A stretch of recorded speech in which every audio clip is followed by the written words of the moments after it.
Welcome to the brand spanking new Shot from the Point podcast. That's right, here I got Dead on Dave with me to do a new type of show where we get into the finer points of the good old hockey game. Dead on Dave, are you there? I am. What's going on, Tommy? Oh, not much. I just wanted to let everybody know that this is our new spot. This is something we're going to be doing regularly. We're probably going to do another show tomorrow, just based on the fact that the Western Conference Finals starts. Yep, that sounds great to me. I'm glad to be doing this. Hope everyone out there enjoys it. Let's get into some hockey. Let's get into some hockey. Before we jump on the... Hey, those guys sound pretty nervous. On fire because I've had some... Welcome, everybody, you're gonna see, to that in the video because, first episode of a Shot from the Point Best Of. Yes, we have hit the year mark. The NHL 2013 season is over, and you're listening to last May when we started up during the playoffs in 2012. And I'm pretty proud of what we did and what it's grown to. It started off as kind of a lark. I made some videos. Listen to me. What a broadcasting genius I am. I started off as kind of a lark, got some encouragement from Facebook friends. It started off as a couple goofy videos, kind of improv videos, and then it turned into a podcast. And I found out that I enjoyed doing the podcast a lot more than I really even enjoyed doing the videos, although occasionally I still do them. And we're always looking to kind of refine it and make it more interesting and more entertaining. But we really just started off as kind of a sports talk show, something that I was used to growing up in the New York area. We'd have WFAN and people would call in and talk sports. And I think that's what most of the first episode is. It's really just two guys talking about sports. There's not a lot of production value. There's not a lot of sound quality. There's nothing of that nature. But it was something. We also touched on something in this show that we would be touching on a lot more. The softening of our sports, the strange things that were happening in NFL, concussion controversies, and we get into it there. And this has kind of led into sort of men's rights chats. Everything from divorce to how we're kind of looking at the role of men nowadays.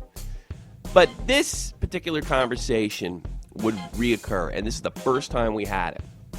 And of course, it was with the original of originals, Chicago Dead on Dave. And I want you to hear it. Like I said, this is episode 1 of the best of Shot from the Point. Thanks for being here. There's always a lot of Dave, great stories going Tommy on. C, if take I it away. Let's hear skip it. a little bit out of the realm for a moment. Sure, go ahead. There's something that I think needs to be addressed. Sure. And this is because I've always been a baseball guy, and I like basketball a little bit, but my passion, my love was always football. And I'm worried. And this could be a show all on its own, I know, because this is such a hot subject right now. I think we are witnessing the beginning of the end of the NFL. You're not the only one saying it. You know, I mean, 1,800 former players are suing the league right now. Sure. This is bad. These people, and it sickens me to an extent because, look, I'm not saying that players should be protected. I'm not saying that they make a lot of money, shut up and play. No, I'm not saying that. Mm-hmm. I play football, and I know a lot of people who play football. You also knew the risks, though. Yeah, exactly. You know the risks going in, and any true football player out there knows it's not coaches that are putting you back on the field. It's not trainers. It's you who put yourself back on the field. I know I played with broken ribs. I know a lot of these players who wouldn't even talk about concussions because they know they would be taken out of games. Mm-hmm. But now all these things have happened, and they see in the sue-happy society that we live in now that money can be made, and they're not happy with the direction of certain things, so they're going to sue. And here's the thing, they're going to kill the league because there's no way around this. There's one option, and that's you take off the helmets and you let them play helmetless football, which could create more problems because someone will die. Yeah. Or is that really an option, though, or is that you? I mean, is that really I don't think it's a real option, but I think it's the only one besides changing every single rule in the book and turning everyone off and turning it into the flag football league. Mm-hmm. You know, football is the most popular sport in America right now. Sure, it's been that way for the last 15 It's a years. money Goliath, Yeah. but people are starting to get sick of these stories. Yeah, And sick of the rule changes and sick of Roger Goodell, the commissioner of the league. Mm-hmm. So I'm just worried that we could be seeing the end of the NFL, and I think it's a worry that every NFL fan should be thinking about and wondering what can we do as fans to try to influence opinion. Because we all click off, or if we all start talking and trying to get our voices heard about the NFL, maybe something can happen. History shows probably not, but you never know. At what point, because this seeps into the NHL thing, because you read about the 3 deaths, Bogner, Rippon, and Bellick, and they passed away. All 3 of them were drug addicts. All 3 of them were enforcers. One of them commits suicide. The other one may or may not have been a suicide. And that raised some serious concerns about blows to the head. I mean, these guys took blows to the head for a living. They were fighters. And, you look at the NFL and they're, really tough on head injuries and what have you. At what point does a league, does an NHL, does an NFL say, look, this game is going to change your life. You may be seriously injured. You may be this. And at what point do you kind of cut your losses and just say, look, people are going to get hurt. We're going to protect them the best we can, but football's been played this way for this long. Enough is enough. We're not listening to the doctors anymore. Like I said, we're going to protect them the best way we can, but people are going to get hurt, and you're going to have to accept that. And now we're going to make these players sign some kind of contract that you can't sue them when they leave the league. At what point does the NHL say, enough? The doctors are not influencing our game anymore. There's a certain amount of risk with playing any kind of contact sport, and some of that could be all the way up until death or problems with your body afterwards. Who thinks that you have a right or some kind of super right to be completely pain-free and injury-free after you play a career in a contact sport? At what point do you say, you know what, enough's enough? There are going to be concussions, there's going to be head injuries, there's going to be rules, and we're going to try to protect them, but guess what? That's it. We're not caving in to people that want to basically wipe contact sports off the planet. And I saw when I was a kid, because they started making things like dodgeball. Things like dodgeball. Oh no, we can't do that because somebody might get hurt or somebody might have to get their feelings hurt. I don't want to live in a society like that. I would rather the NFL just take on, really, let's face it, the left-wing media and say, you know what? There's fighting. There's going to be hard hits. People are going to get hurt. We're going to discipline the people that break our rules, and that's it. And we're not taking any more crap from anybody else. We're cutting our losses, and we're going to take the media negative blitz that's going to come along with that, and then just let it die. Because the fact of the matter is, no matter what happens, no matter what the NFL does, no matter what the NHL does, people are going to continue to watch the product that they're used to. The only way they're going to stop watching is if it doesn't look like something they want to watch. And the direction that a lot of these doctors and a lot of these anti-fighting people and a lot of these, I call these, concussion, I don't know, they're obsessed with concussions and what have you. They're going to make the game, they're going to change the game to the point where nobody wants to watch it. So at what point do you stand up to these people and say, enough is enough, that's it, we're done. This is a contact sport, people are going to get hurt, we'll have a pension program, we'll have medical doctors, but we're done. We're not answering to the candy asses of the United States of America. Well, I see the NHL doing this long before the NFL. Mm-hmm. And the biggest reason is, say what you want about Bettman. Mm-hmm. Bettman's not a pussy. Roger Goodell is a big flabby vagina, and I'm not afraid to say it. This guy is afraid of everything. Mm-hmm. Oh man, just saying his name pisses me off. And here's why. This guy he's a tyrant of the league. How can you suspend players and then also be in charge of their appeal process? It's ridiculous. This guy is a tyrant. He's been horrible for the league. Mm-hmm. People are going to start getting very sick of him, mm-hmm. just as players already have. So as far as what you're saying, I agree with you 100% because that's where we're going. It has to be the leagues need to stand up and say, this is our game. We're going to do what is best for us, our players, and the league. And we're going to put a product out there that you're still going to want to watch. Because the NFL mm-hmm. is going to die if it continues on this road. Mm-hmm. But hockey is not. They're smarter. there's still enough outside influence in the world that still plays hockey. Yeah, Canadian I don't influence. think it's going to let it see the NHL die like that. Yeah, the It's just not Canadian gonna influence. But let's face it, the NHL's run out of New York. And New York is the big, left-wing mecca of the United States. And it does seem that there's certain elements. And I know, a lot of Democrats are going to listen to this and think I'm hitting on them and what have you. But I'm sure a lot of them agree with me as well. We're pussifying the game to please a political element that doesn't care about our game. It doesn't care about hockey. It just wants us this element out there that it just really wants us to kind of cave into their way of thinking, and they're going to soften our sports, soften our men, soften our boys to do it. Soften our liberties. Soften our liberties. I mean, you're seeing it all over the place. Do. It's in every aspect of our life. They talk about the war on women. There's a war on masculinity. It's been going on for 15 years, and it's been a real success here in Europe. And they're really working at how they're going to do it. They're going to go after our sports and soften them. And it's going to. And look, I don't want gladiators out there killing each other. Let's get that straight. That's not what we're saying at all. I can hear people criticizing us right now. Oh, these guys, they're so backwards. They're Neanderthals. No, that's a lot of garbage. The fact is, you play a sport, you take on its responsibility, just like me and you joined the Army, and we knew what the worst case scenario would have been. And I have injuries, and you have serious injuries, and we accept it. I was retired because of my injury. Sure. I can't even play with my own daughter, but you know what? I did what I thought was right, just like these players do. Sure. You don't make the money that they make, which would have been nice if we made that money. Sure, it would have been great. But you don't make the money that they make and do the things that they do. It's not like they just stepped onto the NFL out of nowhere. They've been playing football since they were 7, 8 years old. Yeah, why don't they sue their Pop Warner team? Why don't they sue their high school team? Again, where does it become it comes down to the parents. The parents have pushed these people into it as well. Mm-hmm. Oh, sue your parents. Accountability. Sue your parents for sending you to football camp. No, not sue your parents. Sue them, I think that's where it needs to start, is at the home level. If you don't want your kid to be in football, don't push them towards it. Don't if you know that football can cause serious damage down the line when they're 40, 50 years old, which is obvious that it can. Mm-hmm. Junior Seau took his own life.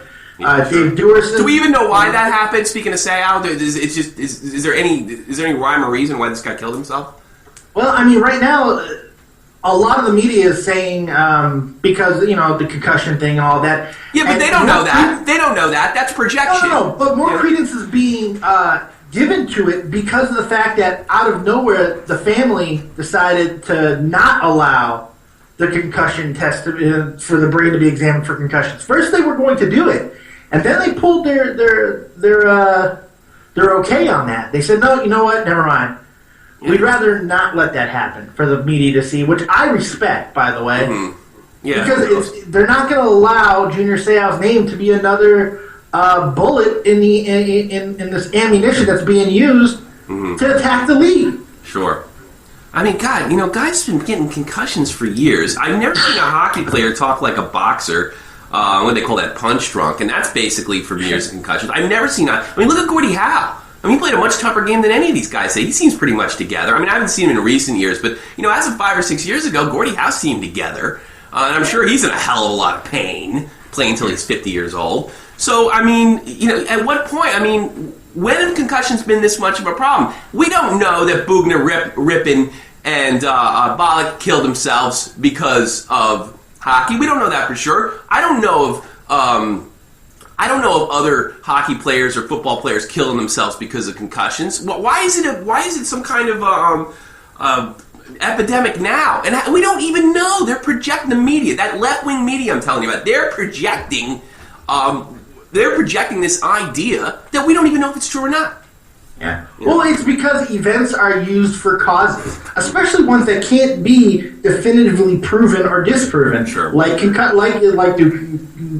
do all these concussions make these people commit suicide? Sure. You can't say definitively. So it's perfect for the media to be jumping in and saying this is it, because they want to scare you into believing it to get behind their cause. Yeah, they want you to think like them. They want you to think like them. That's the bottom line. Think like them. And they'll use fear to do it, people. Sure. That fear is a good motivator to get you behind somebody. Sure, absolutely. It's just right behind money. as a great motivator to get you to behind something. Starts all wars.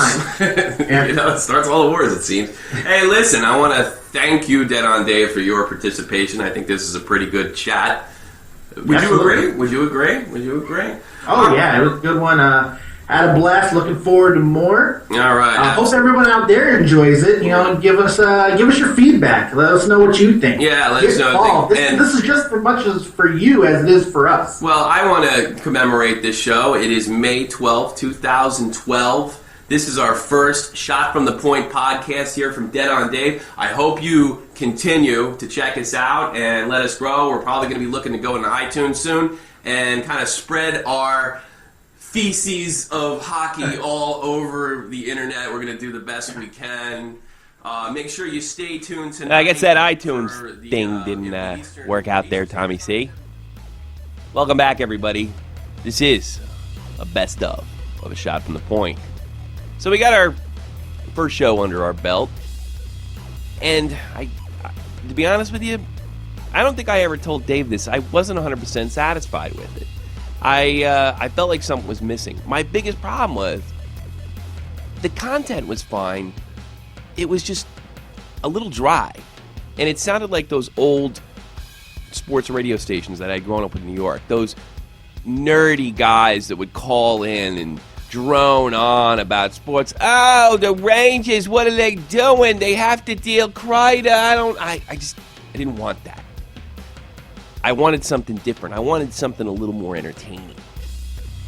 But I didn't know quite how to do it. I've since learned what I want from my show. But I didn't quite know then, so I tried something. I tried to tell a story. I come from a great line of Irish storytellers in my family. And of course, the Irish are the greatest storytellers of all. So I interjected this event, a real live event that actually happened in front of my daughter and me at what they call the Spielplatz or playground for us East Coast guys. And I told a story just to see how it would work out. And eventually, it would kind of lead me to where I thought I wanted to go with this show.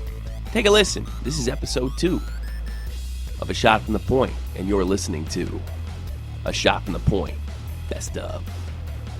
Yes, sir. Yes, you dragged me out of bed, so this better be good. Let's have some fun today. Well, that's all right, because I just got home from work, and I need to sleep, and I'm probably only at 4 hours sleep because I'm doing this, but we got to knock it out because I had a wonderful internet outage yesterday, so we couldn't knock it out. So sweet. This will be like the Walking Dead of hockey podcasts. This will be a good time. Yeah, sure. I mean, I'm sure we'll get some. I got a story for you, by the way.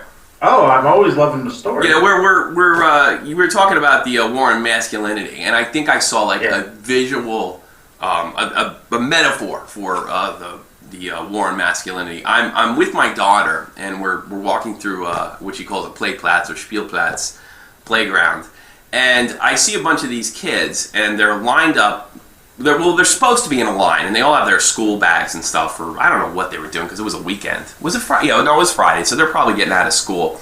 And there's this one Turkish kid in the middle, surrounded by German girls, right? Uh-huh. And each one of them is taking a turn kicking this poor chubby kid. He's the fat kid getting picked on, and it's a riot. Flashbacks. Yeah, exactly. Yeah, it's a riot. Because he appears, because I don't speak Turkish or German. Well, not German well anyway. And he appears to be probably saying, "Please stop kicking me." Yeah, well, he seemed to be trying to explain himself. That's the thing that gets me. He would get kicked. He would turn to the girl that kicked him and start talking, and then somebody else would kick him. It was like that old Bugs Bunny cartoon where, like Red Hot Rider, and Bugs Bunny come and kick you in the ass, and then he'd turn around and he'd kick you in the other side of the ass. It was fantastic. So I'm watching this whole thing and taking it in and what's going on, and then something came to my head. I'm the only adult in the area, and I have my little daughter right next to me watching this poor kid get kicked for, I'm sure, the stupidest reason you can imagine. So because you figure, I'm a big believer in the bully syndrome, where I think a lot of these kids that go up and blow up schools and what have you. I think one of the reasons, look, kids are going to be kids. They're going to be mean and nasty, and that's just a part of growing up. I always blame the teachers. And I'm sure the teachers were smoking cigarettes on the other side of the place talking about the Eurozone crisis and not watching this poor kid get kicked, right? Yeah. So I realized I'm the only adult here. I can't sit there and let my daughter see this poor kid get kicked without them some kind of, without doing something, yeah. Yeah, without doing something. And then, so when I went there, I was like, what would my dad do, you know? What would Dad do in this situation? So I started thinking to myself, I said, this is what my dad would do. He would say something. So I just looked at him, not being able to really come up with anything else, and this is what my dad and my grandfather, I looked at him in my deepest East Coast accent, hey, knock it off! In English, I said this, of course. So I scared. I mean, the kids got really scared. I mean, I parted the sea like Moses, you know. They all moved aside. And the Turkish kid was so scared. I think he thought I said, get out of the way. I want to kick him. Yeah, I'm next in line. He looked terrified. And so I kind of walked through. And the reason I did it was not just to be a wise guy. I wanted to show my daughter that you can't kick kids, and I can't stand the whole bully thing. And I do. I think what happens is these kids go off, and then they go off, and they get treated and the teachers don't do anything because, let's face it, they probably don't like the fat kid either. And they grow up, and they kill 14 people. So maybe I saved some lives yesterday. What do you think? It's very possible. Speaking as a said fat kid, I have been that kid being kicked on the playground. But when I was a lot younger and fatter, I'm fat now, but I mean, I was in that same position. So, I mean, but I didn't go and blow up schools. I didn't shoot people. I may have thought about it, but I never shot anybody. Now, I think it's important that there's a direct correlation between between that whole bully mentality. Mm-hmm.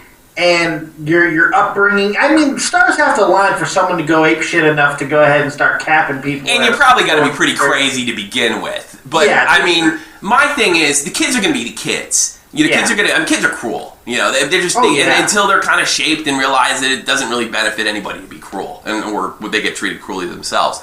I don't know. You and I, after spending 9 years in the Army, man, some people don't grow up and they just think you can be cruel the entire time. Well, that's another conversation completely. I did 7 years, and that's another conversation because the Army is a perpetual adolescence. It is. It's like grown-up high school. Forever. It's great. Not even college. It's just grown-up high school. It's senior year for the next 20 years. Senior year? Some of our colleagues a little bit too much credit. Yeah, well... That's not saying I don't appreciate everything that I did and everybody has done in the military because I have, but anyone who served, you know exactly what we're talking about. It is a fraternity of junior high school kids running around, still being... Everybody has a rock-hard penis in either a literal or a metaphorical capacity in the Army. Sure. And that's why I dream about going back every night. But that's another thing. So I don't really know what that has to do with the war on masculinity. I just thought I'd bring it up, and I think it was. I think it's a good. It's a good visualization of what women do to men on almost a daily basis. Yeah, sure. You kicked, and then you turn around and say, "Hey, what the hell was that?" And then somebody else comes around and kicks you. Yeah, it's absolutely. Yeah, but usually, unfortunately, the faces belong to the same woman kicking you from all directions. Well, that Turkish kid will grow up and probably marriage. That Turkish kid will grow up and have 3-4 wives or whatever he's gonna do, and he'll get his revenge one day. Be an Ayatollah somewhere. Good. I'm glad. I mean, you know what? That's the one thing. Maybe Sharia law has some reasons. I'm just kidding. I'm sure he'll be listening to this one day, smoking a cigarette, putting it out in some poor guy's skull. I really should. I know I'm getting in trouble for that one. I may have just crossed the line. I think we both did. That's okay, though. Maybe we should talk about something we know a little bit about. Let's talk about. Well, first, before we go in and get to the next series, let's talk about Game 7 of Rangers Caps Game 7, and I know you missed some of it. I'm sure you read the articles and what have you. But almost there. I'll just give you a brief, but not quite. Like I said, not quite what I wanted, but I'm getting to that direction. I'm starting to realize at this point that sports talk is not exactly what I want to do, even though I'm doing a sports talk station. I've grown up listening to Howard Stern, Imus, and some might even accuse me of ripping those guys off. That's not true.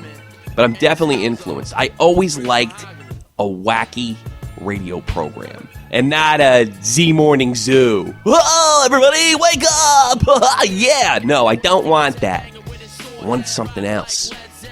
I wanted it to be funny. I just didn't want stories. I wanted entertainment. And that's what this really is. I'm trying to entertain. I'm trying to be funny. I'm trying to bring really the greatest sport on earth to maybe a different group of people. Maybe people that are leaving the NFL. Maybe people that are tired of having a softened view of sports. Maybe people that are just sick and tired of know-it-all, overachiever, maybe even overeducated sports announcers. Because it's sports. It's supposed to be fun. So, in future episodes, I would bring that. Hey, that's it. That's the first episode of A Shot from the Point, Best Of. Tune in next week and every week until the NHL season 2013-2014 starts. We'll all be looking forward to that, and you can bet we'll be back when that comes. Right now, I'm going to go chill on a beach somewhere. Nah, that's probably not. I'm just going to go down the street and buy an Italian ice. Tune in next week, this time, for another episode of A Shot from the Point, Best Of. Peace. Peace!